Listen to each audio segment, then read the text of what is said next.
What would you say has been maybe the toughest lesson that you've had to learn about relationships in your life? Um, hmm, that everybody is not operating on the capacity or in the capacity that you're operating in. Um, Everyone may not want to really do whatever it is that needs to be done to be the best version of themselves. Yeah.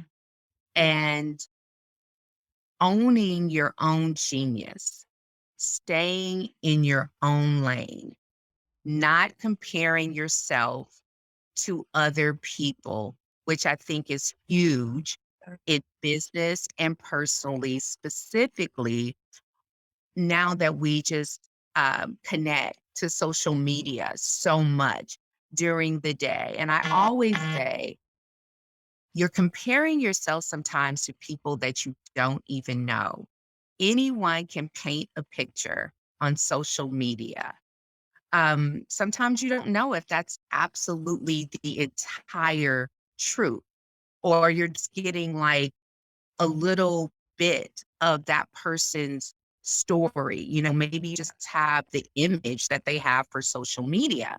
And so not comparing yourself because it's the competition that you will never win. You're never going to win at it because the only job that you can be absolutely great is at being you.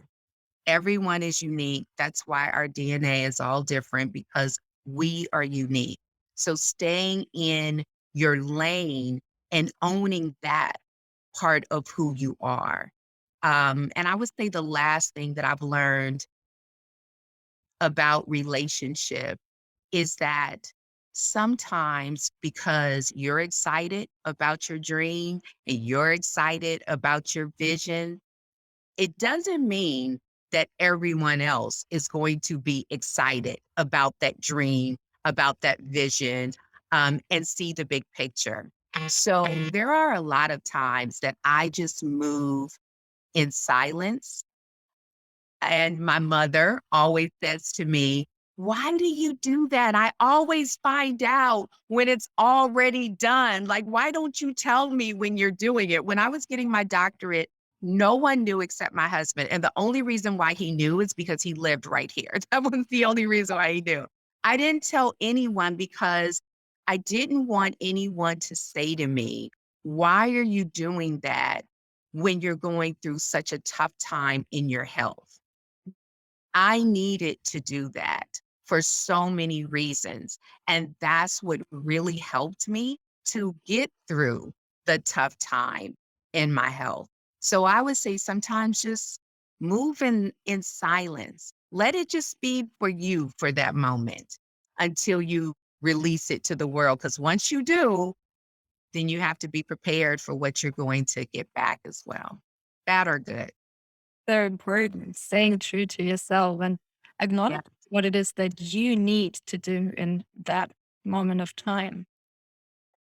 One of the toughest lessons that I've learned about relationships over the years is that I cannot expect others to change while I remain the same. If I want others to change, I have to change first because I'm the part in the relationship equation that I can control. So it makes sense to introduce change there instead of waiting forever for the other person to take that first step or to start doing things differently. And Absolutely. as soon as one person changes how they approach the relationship and how they show up, the entire dynamic shifts, right? And the relationship changes for better or for worse.